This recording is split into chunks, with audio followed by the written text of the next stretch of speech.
شیخ الاسلام مفتی محمد تقی عثمانی کی روضہ رسول صلی اللہ علیہ وسلم کے سامنے مؤدبانہ سلام کی تصاویر اور ویڈیو وائرل۔ حجاز مقدس کی خصوصی دورے پر موجود شیخ الاسلام مفتی محمد تقی عثمانی کا روضہ رسول صلی اللہ علیہ وسلم کے سامنے مؤدبانہ سلام کرتے ہوئے ایک دلکش منظر دنیا بھر میں وائرل ہو گیا ہے۔ ذرائع کے مطابق مفتی تقی عثمانی سعودی عرب پہنچے تو ہزاروں عشاق، علماء کرام اور طلباء نے ان کا پرتپاک استقبال کیا، تاہم مدینہ منورہ پہنچ کر حاضری کے وقت یہ سب تعارف، مناصب اور شہرت لمحوں میں مٹ گئے۔ روایت کے مطابق مفتی صاحب ویل چیئر پر بیٹھے تھے، لیکن جیسے ہی وہ روضہ رسول صلی اللہ علیہ وسلم کے سامنے پہنچے، دل کی گواہی نے انہیں مجبور کر دیا کہ ادب اور احترام کے ساتھ کھڑے ہوں۔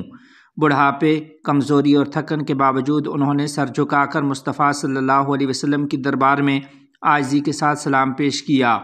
یہ نادر لمحہ دیکھ کر دنیا بھر میں ان کے چاہنے والوں کے دل روضہ رسول صلی اللہ علیہ وسلم کی خوشبو سے معمور ہو گئے۔ حاضرین نے اس کیفیت کو دل پر چھو جانے والا اور روحانی اعتبار سے انتہائی متاثر کن قرار دیا۔ ماہرین اور مشاہدین کے مطابق یہ منظر روضہ رسول صلی اللہ علیہ وسلم کی عظمت اور شان کو ظاہر کرتا ہے، جہاں بڑے سے بڑے حکمران بھی عاجزی کے ساتھ سر جھکا دیتے ہیں اور جہاں صرف عشق، ادب اور تواضع باقی رہ جاتے ہیں۔ جمعیت علماء ہند کے 100 سالہ تقریبات کے عنوان سے مفتی اعظم ہند حضرت مفتی محمد کفایت اللہ دہلوی رحمۃ اللہ علیہ پر 2 روزہ سیمینار کا آغاز مدنی ہال دفتر جمعیت علماء ہند میں ہو گیا۔ افتتاحی نشست کی صدارت شیخ الحدیث و محتمم دارالعلوم دیوبند مولانا مفتی ابوالقاسم نعمانی صاحب دامت برکاتہم العالیہ نے کی، جبکہ دوسری نشست کی صدارت جمعیت علماء ہند کی مجلس قائمہ کے صدر مولانا رحمت اللہ میر کشمیری دامت برکاتہم نے انجام دی۔ نظامت کے فرائض ناظم عمومی مولانا محمد حکیم الدین قاسمی اور مولانا ضیاء الحق خیر آبادی نے ادا کیے۔ کنوینر سیمینار مولانا مفتی محمد سلمان منصور پوری نے تعارفی کلمات پیش کیے۔ صدر جمعیت علماء ہند اور سیمینار کے روح رواں مولانا محمود اسد مدنی نے افتتاحی خطاب میں کہا کہ جمعیت علماء ہند کا قیام دراصل تحریک آزادی کے اولوالعزم علماء کے خوابوں کی تکمیل تھا۔ حضرت مفتی کفایت اللہ دہلوی رحمۃ اللہ علیہ حضرت شیخ الہند رحمۃ اللہ علیہ کے ممتاز شاگرد اور علم، تفقہ، سیاست اور تدبر کا حسین امتزاج تھے۔ ان کی بصیرت اور قائدانہ صلاحیتوں نے 1919 عیسوی میں جمعیت علماء ہند کے قیام اور اس کے استحکام میں بنیادی کردار ادا کیا۔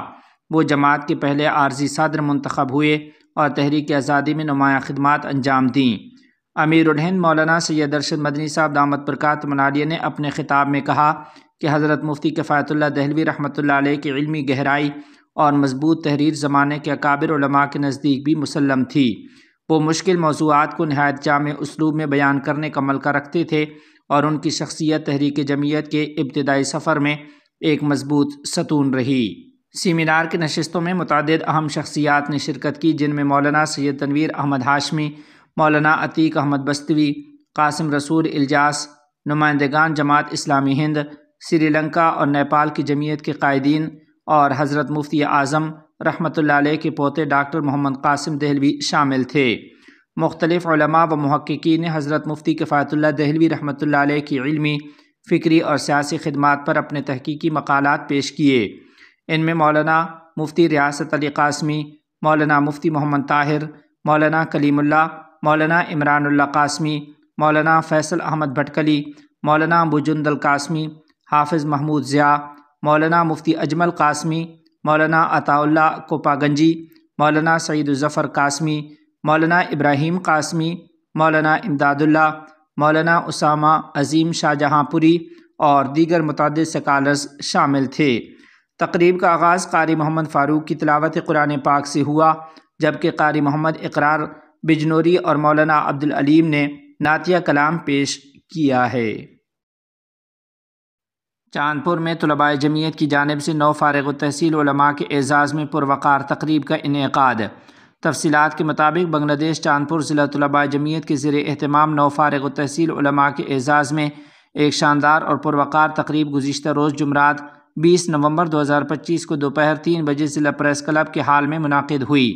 پروگرام کی صدارت ضلع طلباء جمعیت کے صدر عمران سرکار نے کی۔ تقریب کے مہمان خصوصی جمعیت علماء اسلام بنگلہ دیش کے نائب صدر مولانا نجم الحسن قاسمی تھے۔ مہمانان خصوصی میں مرکزی جمعیت کے معاون ناظم نشر و اشاعت مولانا نور محمد قاسمی، چاندپور ضلع جمعیت کے صدر مفتی سراج الاسلام قاسمی، ضلع جمعیت کے جنرل سیکرٹری مولانا شریف الاسلام اور تنظیمی سیکرٹری مولانا عمر فاروق بادشاہ شامل تھے۔ مرکزی طلباء جمعیت بنگلہ دیش کے نائب صدر کوثر احمد نے خصوصی خطاب کیا اور نو فارغ علماء کو دینی و ملی خدمات کے لیے علمی میدان میں آگے بڑھنے کی تلقین کی ہے۔ تقریب کی نظامت ضلع طلباء جمعیت کے جنرل سیکرٹری نور الامین اور صدر شہر یونٹ نجم الحسن نے مشترکہ طور پر انجام دی۔ اس موقع پر مرکز العلوم المدرسہ کے محتمم مولانا منیر الاسلام، مومن باڑی مدرسہ کے سینئر استاذ مفتی فرحاد حسین، ضلع نوجوان جمعیت کے رکن سیکرٹری مولانا مظہر الاسلام، طلباء امور کے سیکرٹری مولانا معین الدین مانک، ضلع طلباء جمعیت کے نائب صدر اشرف شاہین، تنظیمی سیکرٹری محمود الحسن اور پریس سیکرٹری ابو سفیان سمیت متعدد علماء، مشائخ اور کارکنان بھی موجود تھے۔ تقریب کے اختتام پر مہمانان گرامی نے نو فارغ علماء کو مبارکباد دیتے ہوئے ان کے روشن مستقبل کے لیے خصوصی دعائیں کی ہیں۔ جینتا پور کے دربست بازار میں جمعیت کا عظیم الشان عوامی اجتماع۔ تفصیلات کے مطابق آج جینتا پور یونین جمعیت کے زیر اہتمام دربست بازار میں ایک بھرپور عوامی اجتماع منعقد ہوا، جس میں علاقے بھر سے عوام کی بڑی تعداد نے شرکت کی ہے۔ پروگرام کی صدارت مولانا ابو حنیفہ نے کی، جبکہ مختلف مدارس اور جمعیت کے اہم رہنماؤں نے خطابات پیش کیے۔ اجتماع سے خطاب کرتے ہوئے ایڈوکیٹ محمد علی نے عوامی اور سماجی مسائل پر روشنی ڈالی اور دینی قیادت کو مضبوط بنانے پر زور دیا۔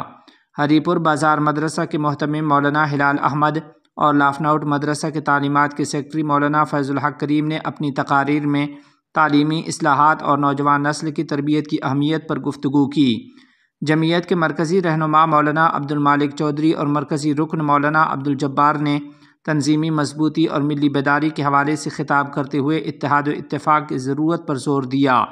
جمعیت شمالی ضلع کے صدر مولانا عطاء الرحمن اور جنرل سیکرٹری مولانا عباد الرحمن نے علاقائی سرگرمیوں اور دینی کاموں کی موجودہ صورتحال پر روشنی ڈالی، جبکہ تنظیمی سیکرٹری مولانا غلام انبیاء قیس اور کانائی گھاٹ کے نائب چیئرمین مولانا الطاف حسین نے جمعیت کے مشن اور آئندہ اہداف سے عوام کو آگاہ کیا۔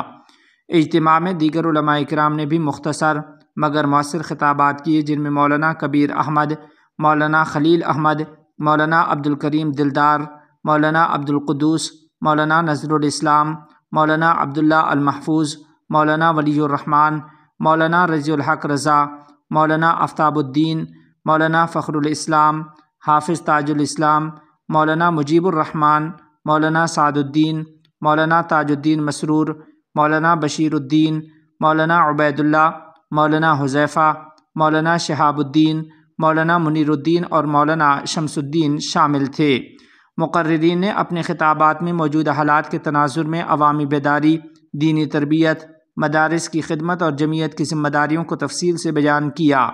اجتماع کے اختتام پر ملک و ملت کی خیر و سلامتی کے لیے خصوصی دعا کی گئی۔ جامعہ رحمانی خانقاہ مونگیر کا علمی چراغ بجھ گیا، مولانا عبدالصحبان رحمانی انتقال کر گئے۔ تفصیلات کے مطابق جامعہ رحمانی خانقاہ مونگیر کے ممتاز استاذ، علم و اخلاق کے پیکر اور درجنوں شاگردوں کے محسن حضرت مولانا عبدالصحبان رحمانی رحمۃ اللہ علیہ 20 نومبر 2025 کو خالق حقیقی سے جا ملے۔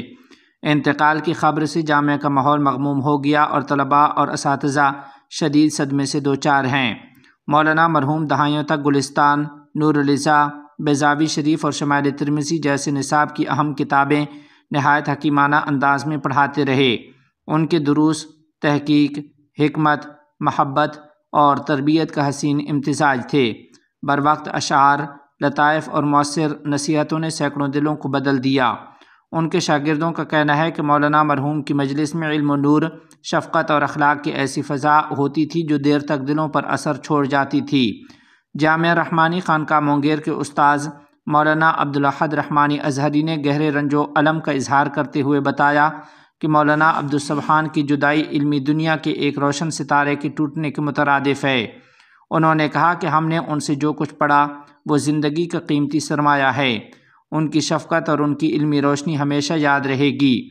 مولانا مرحوم کے صاحبزادے فضل الرحمن رحمانی اور اہل خانہ کے لیے یہ صدمہ نہایت کٹھن ہے۔